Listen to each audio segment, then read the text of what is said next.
Oke, selamat pagi pada saudara-saudara mahasiswa sekalian. Pada pagi ini saya akan melanjutkan kuliah akuntansi forensik. Ini adalah video ke-8 ya. Tapi materinya yang ke-9 karena ada satu materi yang tidak saya videokan gitu. Mohon maaf karena memang tidak efektif kalau pembelajarannya melalui video gitu. Untuk yang materi fraud risk assessment itu lebih cocok kalau diterapkan dengan model workshop gitu ya, jadi pelatihan gitu. Baik, saya mulai saja. Jadi kemarin ketika kita sudah belajar dua metode, yaitu pencegahan dan pendeteksian, maka ada satu lagi metode pengelolaan fraud yang harus dipahami, yaitu fraud response. Nah, fraud response ini akan membahas bagaimana cara kita untuk merespon atau bertindak ketika fraud itu terjadi, sehingga tindakan yang kita lakukan itu tidak salah, tidak membingungkan, dan tidak menimbulkan malah tuntutan hukum balik gitu kepada kita. Jadi respon ini harus tepat untuk menghindari justru kita yang akhirnya sebagai korban yang mengalami kerugian. Nah, banyak kasus memang di mana mungkin cara pengumpulan datanya salah, cara melakukan tuntutannya salah, sehingga akhirnya keinginan kita adalah menuntut agar si pencuri atau si pelaku kecurangan yang tertangkap, justru sebaliknya kita yang malah mendapatkan tuntutan hukum, malah dianggap sebagai pencemaran nama baik dan sebagainya. Nah, untuk itu maka kita harus memahami dulu bagaimana sebenarnya fraud response itu, bagaimana fraud response yang baik gitu ya, yang efektif gitu. Oke, yang pertama yang harus diperhatikan kalau kalian membaca di buku Forensic Accounting itu, yang bukunya Singleton, itu yang pertama yang harus diperhatikan untuk membuat sebuah kebijakan fraud response adalah fraud policy, atau kebijakan fraudnya itu harus dibuat seefektif mungkin gitu. Nah, apa saja isi dari fraud policy itu? Jadi sebelum kita misalnya membuat sebuah sistem sistem respon terhadap kecurangan di perusahaan kita gitu ya, kita harus memperhatikan dulu, atau kita harus menyusun dulu yang namanya kebijakan-kebijakan anti fraud, kebijakan-kebijakan fraud response itu. Apa saja yang harus ada dalam kebijakan kecurangan itu atau fraud policy itu ya. Ini harus disusun dulu. Isinya apa? Yang pertama adalah definisikan dulu kecurangan itu dengan tepat. Jadi didefinisikan dulu supaya nanti tidak ada Jadi intinya gini, fraud response ini adalah sebuah kebijakan yang akan dibuat oleh perusahaan, disepakati oleh semua stakeholder yang ada di perusahaan itu, termasuk karyawan gitu. Jadi ini sebuah kebijakan yang harus disetujui oleh semua pihak yang ada di sana, sehingga perlu dibuat definisi-definisi yang tepat dulu gitu, terhadap apa sih yang dimaksud kecurangan nanti gitu. Sehingga tidak ada, kan banyak misalnya hanya bawa laptop pulang ke rumah untuk mengerjakan sesuatu di rumah, laptop kantor kita bawa pulang. Ini sebuah fraud apa tidak gitu loh. Jadi harus didefinisikan fraud itu seberapa luas gitu, seberapa sempit. Itu harus didefinisikan dulu. Jadi dalam kebijakan anti fraud itu harus dijelaskan fraud itu apa, batasan-batasannya apa gitu. Apakah seperti tadi yang hanya minjam laptop termasuk fraud? Itu harus didefinisikan dengan jelas dulu di definisi kecurangan pada fraud policy itu. Nah yang kedua, jadi setelah itu didefinisikan dengan baik, yang kedua bagaimana menanganinya. Nanti siapa yang harus menangani gitu. Apa yang harus ditangani, di mana itu harus ditangani, itu harus jelas juga. Nah biasanya kalau menangani kecurangan ini pasti harus ada bagian legal yang paling benar sih. Jadi yang harus bertanggung jawab penuh itu bagian legal. Tapi nanti untuk mengumpulkan bukti seorang akuntan forensik diperlukan di situ. Jadi akuntan forensik nanti jadi bagian dari struktur fraud response itu. Jadi sudah dijelaskan siapa, apa tugasnya, bagaimana, di mana dia harus melakukannya, itu harus dibahas dalam kebijakan itu, fraud policy itu. Siapa yang paling dulu menangani, bagaimana sistem penanganannya harus dicantumkan di situ sehingga menimbulkan kejelasan gitu bagi pihak-pihak yang akan bertugas untuk melakukan fraud response. Gitu. Nah kemudian yang lebih lanjut juga di kebijakan itu harus ada membahas tentang menjaga kerahasiaan misalnya. Ini penting karena kalau nanti menjaga kerahasiaan ini tidak dicantumkan, banyak pegawai akan takut melakukan pelaporan gitu. Dia menemukan kecurangan, takut juga dia. Kalau tidak ada jaminan bahwa anonimisitasnya itu, anonimisitas sebagai tipster gitu ya, jadi orang yang mengadukan sesuatu itu harus dijamin, itu harus dicantumkan dalam kebijakan polisi. Ini sangat penting gitu. Kalau ini tidak ada, niscaya nanti ya sistem fraud polisinya jadi sebuah macan ompong gitu, yang nggak bisa menghasilkan apa-apa. Karena menjaga kerahasiaan pelapor sangat penting. Banyak orang yang nggak berani melapor karena gimana? Seringkali justru pelapornya dikatakan mencemarkan nama baik. Kita banyak menyaksikan tontonan drama seperti itu di TV ya.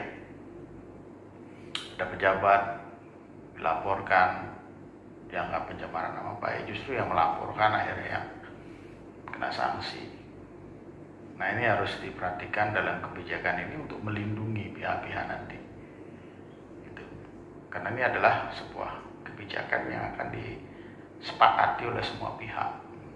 Jadi dibahas di situ nanti mana siapa, gimana sistemnya, gimana enaknya gitu. Jadi kebijakannya akan seperti itu, gimana enaknya, sehingga sama-sama enak.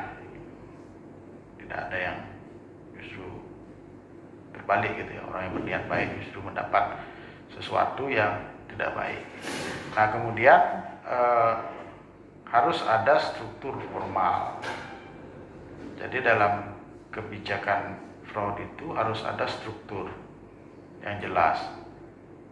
Siapa yang memiliki posisi paling tinggi, siapa yang di bawah-bawahnya, kemudian ini bertanggung jawab kepada siapa, pembagian tugasnya bagaimana. Harus ada itu struktur formal itu. Dan itu harus disepakati juga. Harus diangkat oleh pejabat tertinggi yang berwenang di perusahaan. Itu untuk memperkuat posisi dia gitu. Karena nanti terkait juga dengan hal pelaporan hukum segala macam. Itu sangat penting. Kalau pengangkatannya di perusahaan sebagai penyelidik di dalam perusahaan secara di lingkup internal itu tidak ada SK sebagainya ya bisa jadi bumerang nanti ketika dia membawa kasus itu ke pengadilan. Akan dipertanyakan kewenangannya apa, kompetensinya apa gitu. Apalagi nanti menghadapi pengacara pelapor dan terlapor gitu ya. ya tentu terlapor tidak akan tinggal diam, pasti dia akan berusaha mencari pengacara kalau dia sudah diproses hukum. Nah di situ si pengacara pasti akan dengan pintarnya mencari celah-celah gitu. Sehingga ini penting sekali bahwa struktur formalnya harus ada, surat pengangkatannya harus jelas gitu ya, dan legal secara hukum, sehingga nanti di pengadilan tidak menimbulkan kesulitan tersendiri gitu. Nah kemudian yang kelima, fraud policy itu harus memuat tentang bagaimana prosedur kehati-hatian menghadapi tuntutan balik. Nah ini harus dijelaskan juga di situ. Suatu ketika kita menuntut seseorang dan kita dituntut balik, itu gimana caranya nih? Tentu kita sudah berusaha bahwa dengan struktur formal tadi kita sudah berusaha untuk menjaga, melindungi diri gitu ya, melindungi si tim anti fraud ini gitu. Tim ini kita lindungi dengan cara ada struktur formal, ada SK-nya. Tapi gimana kalau seandainya ternyata masih juga kecolongan, ada tuntutan balik? Nah ini harus jelas prosedurnya, buatkan prosedur SOP jelas internal gitu ya, sehingga nanti tidak menimbulkan kesulitan dan masalah di kemudian hari gitu. Nah yang keenam, harus dijelaskan unit yang memiliki tanggung jawab utama itu siapa. Ya seperti tadi saya ungkap bahwa kalau dia tim respon itu ada di sebuah perusahaan, ya maka tim legalnya yang harus menjadi penanggung jawab utama gitu. Kenapa gitu? Atau mungkin harus ada juga di dalam organisasi itu eksekutif manajemen tertinggi. Kenapa? Karena ini terkait dengan nanti tuntutan hukum, akan dilanjutkan atau tidaknya sebagai sebuah tuntutan hukum, tentu akan membutuhkan decision dari pemegang kekuasaan tertinggi di perusahaan itu. Mungkin presiden komisaris itu kan memegang peranan penting nanti dalam menentukan misalnya ini diproses hukum apa enggak gitu. Misalnya saja yang mencuri adalah masih keluarganya si bos misalnya, bisa jadi ya nggak usah dilaporkan, nggak usah dibuat tuntut ke hukum, nanti kami selesaikan secara keluargaan misalnya seperti itu. Jadi si top eksekutif harus menjadi bagian dari penanggung jawab itu gitu. Nah kemudian selanjutnya perlunya menjaga kerahasiaan karyawan. Ini tadi ya, selain tipsternya, orang yang mengadu itu dilindungi, juga karyawan juga harus dilindungi gitu. Jangan sampai karyawan terkena kasus, misalnya yang lapor tadi dilaporkan balik, atau mungkin kita juga harus menjaga jangan sampai rahasia karyawan yang melakukan sesuatu ini sampai bocor keluar gitu kan. Karena itu kan menimbulkan dampak juga nanti kepada citra perusahaan sebagainya. Jadi perlu dijaga kerahasiaan. Ini harus ada payung gitu, payung kebijakannya, sehingga jangan sampai bocor ke media, karena dampaknya akan besar sekali, apalagi dia perusahaan go public gitu. Ketika ada berita fraud di perusahaan itu, dampaknya akan luar biasa terhadap harga sahamnya dia. Jadi ini juga harus dijaga gitu ya, harus ada kebijakan yang memayunginya. Kemudian harus diatur juga bagaimana pelibatan pengacara.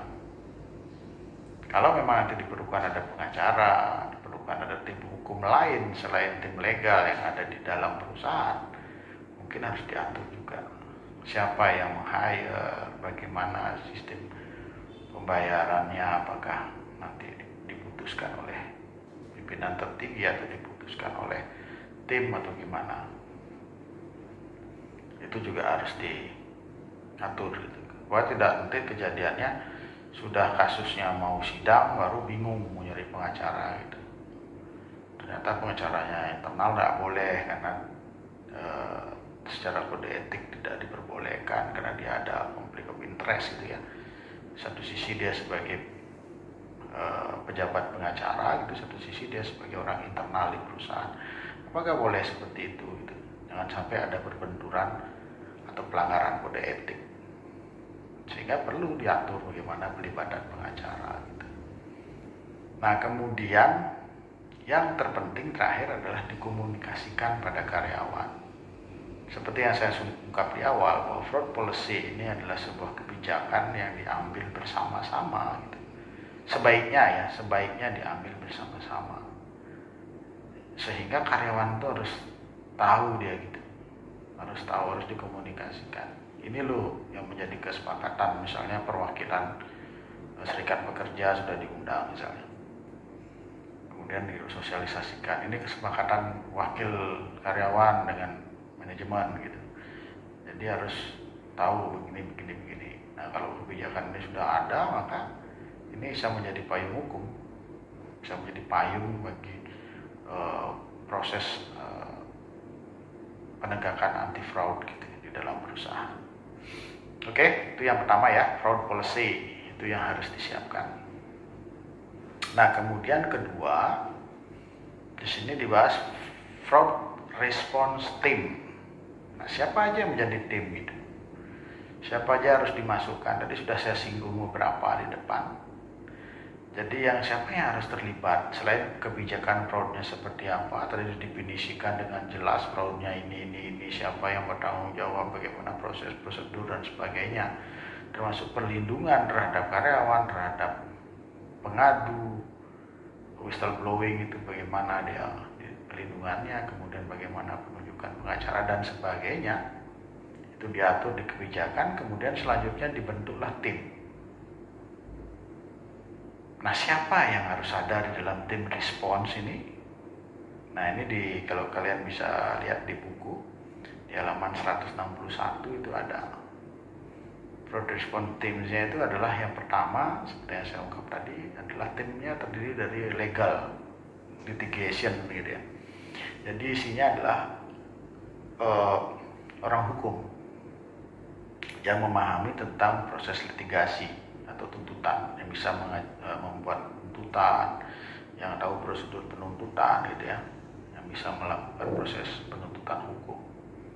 Itu yang pertama. Yang kedua juga legal human resource. Jadi yang tahu undang-undang perburuhan, jadi orang hukum yang paham tentang undang-undang ketenagakerjaan gitu.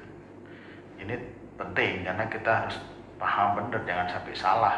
Kita harus paham mana hak-hak karyawan, itu harus paham benar, jangan sampai nanti jadi bumerang gitu. Maksudnya baik untuk menegakkan anti fraud, tapi ternyata harus menghadapi tuntutan hukum balik. Nah, ini yang harus dijaga gitu. Sehingga yang dua posisi teratas itu diduduki orang hukum gitu, legal litigation dan legal human resource. Jadi itu. Nah, ini tergantung besar kecilnya juga ya. Kalau memang perusahaan itu tidak terlalu besar, mungkin tidak terlalu memerlukan dua tim legal seperti itu, ya mungkin satu aja tapi yang memahami human resource, memahami tentang sumber daya manusia, yang memahami tentang undang-undang ketenagakerjaan, tapi juga bisa melakukan proses litigasi gitu ya. Yang jadi satu nggak apa-apa, tapi kalau memang perusahaannya besar ya dua. Tim legalnya ada dua nih, ada legal yang ngurusin penuntutan, ada legal yang ngurusin tenaga kerja gitu. Nah, kemudian yang ketiga, forensic accounting. Jadi perlu seorang akuntan forensik yang bersertifikat gitu ya. Kenapa? Karena akuntan forensik inilah yang akan mengumpulkan bukti. Karena salah satu kompetensi dari akuntan forensik adalah melakukan fraud audit dan forensic audit gitu ya. Kalau fraud audit itu menentukan terjadi tidaknya fraud. Kalau forensic audit itu mengumpulkan bukti-bukti fraud untuk bisa diproses secara hukum. Jadi dia yang bisa melakukan itu. Bagaimana mengumpulkan bukti agar tidak salah. Karena tidak semua bukti audit itu bisa dijadikan bukti hukum. Apalagi bukti auditnya ngambilnya salah, tidak mengikuti kaidah-kaidah hukum. Itu tidak bisa bermanfaat di pengadilan buktinya gitu. Bisa ditolak buktinya di pengadilan. Jadi gimana caranya melakukan misalnya perhitungan fisik gitu, ketika misalnya terbukti ada fraud, cari buktinya berapa fraud yang dilakukan, kita melakukan perhitungan fisik, tapi kemudian tidak mengikuti kaidah-kaidah hukum yang ada. Nah, di situ buktinya nanti tidak akan bisa berlaku di pengadilan. sementah di pengadilan. Apalagi pengadilan-pengadilan ya seperti buku ini kan pengadilan-pengadilan di Amerika gitu ya, yang berbeda dengan di Indonesia. Forensik accounting itu sangat penting karena dia yang harus mengumpulkan bukti-bukti itu. Jangan sampai bukti-bukti itu malah mentah gitu ya. Pengadilan nanti ditolak segala macam. Nah, ini seorang akuntan forensik diperlukan di sini.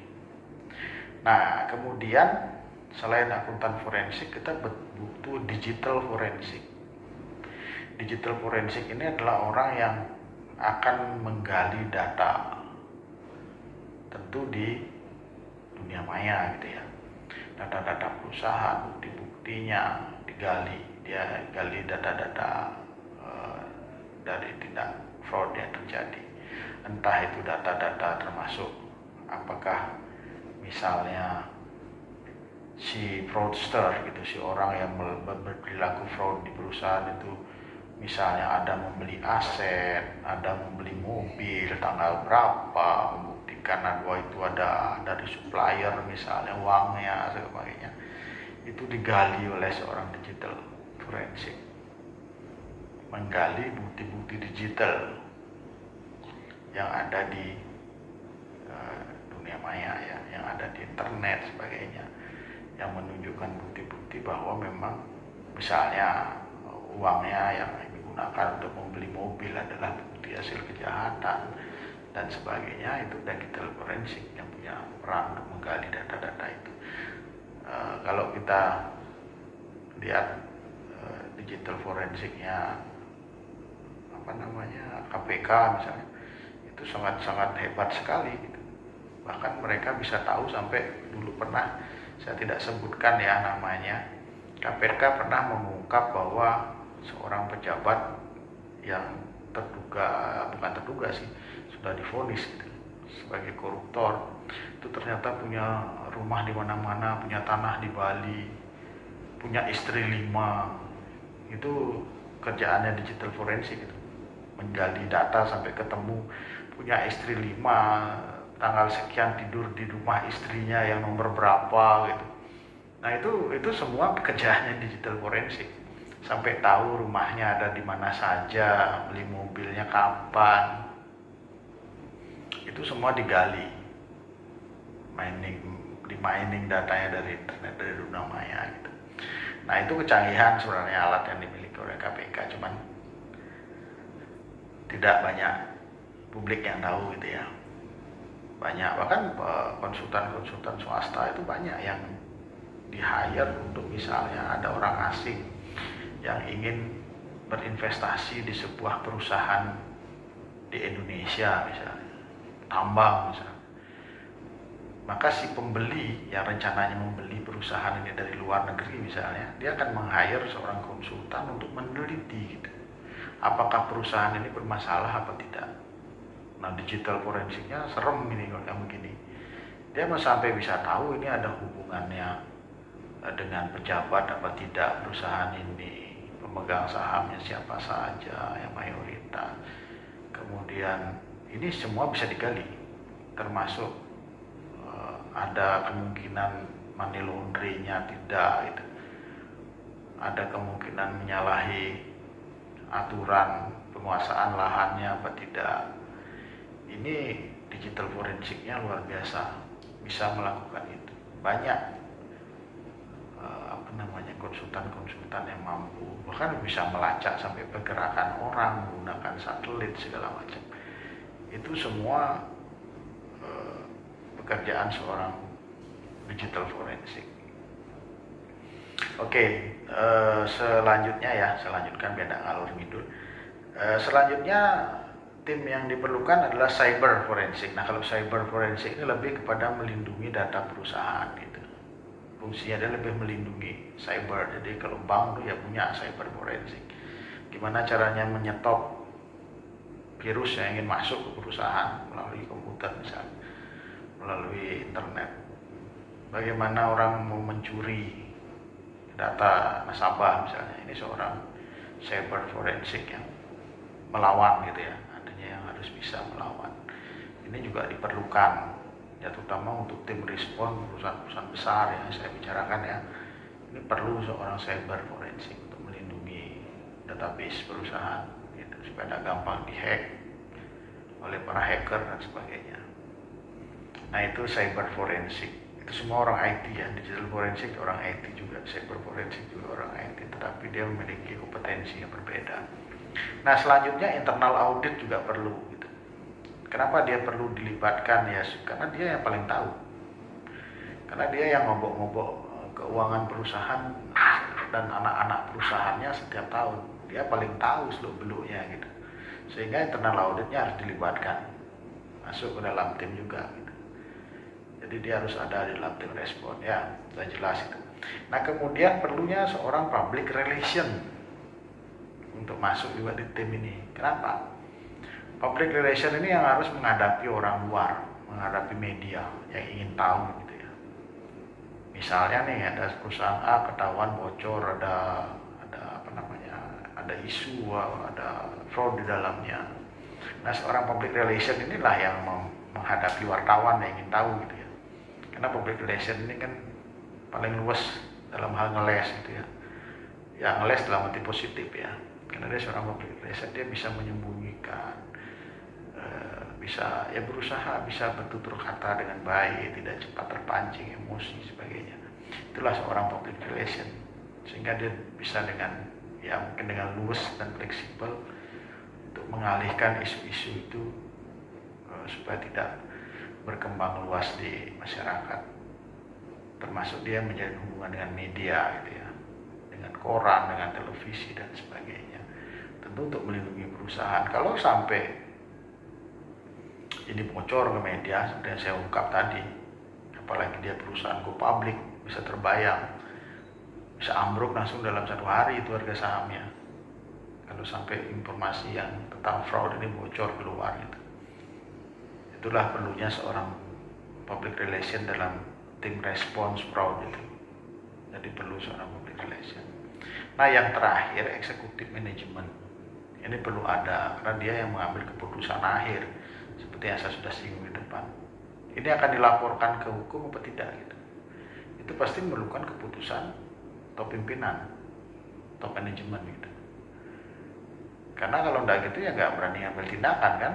Tim responsnya kan rata-rata adalah pegawai, walaupun dia punya kompetensi tertentu, tapi apakah laporkan apa tidak, ini kan tetap harus memerlukan keputusan top manajemen. Oleh karena itulah makanya seorang top manajemen harus ada di dalam tim ini gitu. Bila perlu ya pengambil kebijakan tertinggi harus ada di sana. Oke, bisa ya. Jadi itu tim responnya seperti itu. Tadi sudah pertama policy-nya disiapkan, kemudian tim responsnya disiapkan gitu. Nah kemudian selanjutnya kita akan membahas recovery. Jadi recovery-nya juga harus dipikirkan gitu. Jadi kalau dalam response fraud, recovery-nya harus dipikirkan. Recovery itu pengembalian gitu ya. Pengembalian hasil fraudnya harus dipikir gitu. Setelah misalnya kita kecolongan fraud nih, kemudian kita sudah bentuk tim segala macam, sudah melakukan proses hukum, selanjutnya recovery-nya harus dipikir. Karena berdasarkan data CFE itu 42% fraud itu gagal dikembalikan uangnya. Artinya ya benar-benar sudah rugi hilang 42%. Hanya 25% yang berhasil mengembalikan kerugian yang timbul gitu. Jadi tingkat kegagalannya tinggi sekali. Walaupun kita berhasil menangkap pencurinya, tapi uangnya nggak kembali gitu artinya. Sebagian besar fraud itu seperti itu, terutama yang di perusahaan. Mungkin termasuk juga yang di sektor publik ya. Kerugian negara jarang bisa dikembalikan. Hampir 42% gagal, berarti 50%-nya gagal gitu. Dan gitu. Rata-rata kerugian fraud di Amerika itu $175.000 per kasus rata-ratanya. Tinggi sekali. Berapa duit itu ya? Jadi $100.000 itu berapa duit? 8 rata-rata segitu kerugiannya. Ya berarti kan ada yang kecil, besar dan sebagainya. Jadi dengan begitu rendahnya tingkat pengembalian ini, maka recovery ini perlu dipikirkan gitu. Bagaimana caranya agar ketika fraud, misalnya ada fraud di perusahaan, kerugian kita tidak terlalu banyak. Sebenarnya semakin lama fraud itu direspon gitu, maka tingkat kerugiannya itu semakin tinggi gitu. Kemungkinan kembalinya uang yang dicuri itu semakin kecil gitu. Karena apa? Karena kita tahu misalnya kalau si kejahatan kerah putih, rata-rata kan uang si kejahatan itu dicuci, misalnya korupsi kemudian dicuci uangnya dengan cara ya dikirim mungkin di luar, dibikinkan bisnis segala macam. Nah semakin lama terungkap, semakin lambat tim responsnya, maka recovery-nya akan semakin sulit. Mengembalikan hasil curian itu akan semakin sulit, semakin jauh uangnya gitu. Karena prinsip dalam sebuah pencegahan fraud atau prinsip dalam sebuah penyelidikan fraud adalah follow the money gitu. Kalau money-nya sudah terlalu jauh, ngejarnya susah gitu. Karena prinsipnya kan gitu, follow the money kalau mau melacak kejahatan kerah putih itu. Kalau terlalu lama, responnya terlalu lambat, maka uangnya semakin jauh, makin susah untuk mengikuti uang itu gitu. Apalagi kalau sudah diputar, dicuci gitu ya, money laundry, ya nggak akan bisa ketemu. Makanya tingkat kegagalannya tinggi sekali dalam mengembalikan hasil fraud. Nah untuk itu perlu dipikirkan beberapa metode recovery gitu ya. Jadi metodenya itu sebenarnya ada restitusi, misalnya pengembalian gitu ya, artinya mengganti. Jadi karyawan mencuri kemudian dia mengganti, itu bisa dengan cara apa ya? Kalau responnya cepat, ketahuannya cepat, uangnya belum dibelanjakan, mungkin dia akan mengembalikan, mungkin hanya mendapatkan peringatan di perusahaan, di SP lah gitu. Atau melalui perdata metode recovery-nya, artinya dia nggak mau mengembalikan tapi kemudian perdata bisa dipaksa oleh pengadilan untuk mengembalikan, entah dengan menjual aset dan sebagainya. Jadi itu dua metode. Satu lagi metode yang mungkin perlu dipertimbangkan adalah asuransi. Nah ini sebenarnya palingnya aman gitu ya. Asuransi ini yang paling aman, tentu ada biaya yang harus dikeluarkan, tapi tetap aja di restitusi dan di perdata juga tetap ada biaya sih sebenarnya, tapi di asuransi mungkin ada biaya yang lebih besar, tapi ada kenyamanan di situ. Karena konsep dari asuransi kan asuransi yang sharing risiko, itu risikonya asuransi yang pegang. Jadi lebih aman, nyaman sih sebenarnya kalau mengasuransikan tindak fraud ini gitu. Cuman harus pandai-pandai juga memilih perusahaan asuransi, karena pertama tentu biayanya biar nggak terlalu tinggi gitu kan. Yang kedua, kadang-kala ada perusahaan asuransi yang ikut atau ketika kita mau mengklaim, dia yang harus mengambil alih penyidikan fraudnya. Ada perusahaan asuransi seperti itu. Nah ini harus benar-benar memilih, karena kalau gini, kalau misalnya si perusahaan asuransi yang melakukan penyidikan, maka kita tidak bisa melakukan proses hukum, karena semua sudah diserahkan perusahaan asuransi, jadi terserah perusahaan asuransinya gitu. Tapi kalau kita misalnya tidak menyerahkan proses itu ke asuransi, ada kemungkinan kita dapat pengembalian dua, dari asuransi dapat, dari proses perdata dapat. Makanya kita harus pintar-pintar memilih perusahaan asuransi.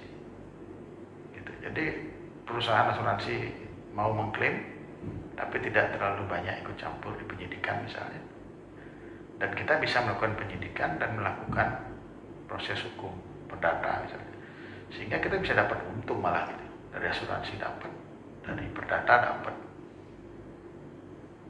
Nah itu jadi kita harus jeli memilih ya, tapi ya tentu kembali lagi bahwa konsepnya asuransi itu adalah berbagi resiko. Ya mungkin tidak sesederhana itu juga sih, artinya tidak semudah itu kita mendapat keuntungan dari klaim asuransi dan dari perdata sekaligus gitu. Tapi paling tidak pesan yang ingin disampaikan adalah pintar-pintarlah memilih perusahaan asuransi gitu ya. Oke, saya rasa itu isi dari bab fraud response ini. Semoga bermanfaat buat kalian semua, dan dengan berakhirnya fraud response ini, materi ini berarti fraud risk management atau pengelolaan fraud sudah lengkap gitu ya. Jadi kalian sudah memiliki satu kompetensi dari seorang akuntan forensik, satu kompetensi, walaupun sebenarnya ada banyak kompetensi dari seorang akuntan forensik, tapi mengembangkan sistem anti fraud itu adalah salah satu kompetensi. Nah, pengembangan sistem anti fraud itu berakhirnya sampai di fraud response. Kalau kalian sudah memahami bagaimana fraud itu, skema, red flag, sampai dengan bisa membuat fraud response, fraud detection, fraud prevention, itu berarti kalian sudah punya kompetensi mengembangkan sistem anti fraud. Jadi kalian sudah bisa mengembangkan sistem anti fraud. Itu adalah salah satu kompetensi dari seorang akuntan forensik. Selain kompetensi yang lain seperti menghitung kerugian, kemudian ada bisa menjadi saksi ahli di pengadilan, bisa melakukan audit investigasi, bisa melakukan tuntutan hukum dan sebagainya. Jadi ini dulu satu, nanti kita lanjutkan lagi untuk kompetensi yang lain. Mungkin nanti kita lanjutkan dulu dengan kompetensi untuk menghitung kerugian mungkin.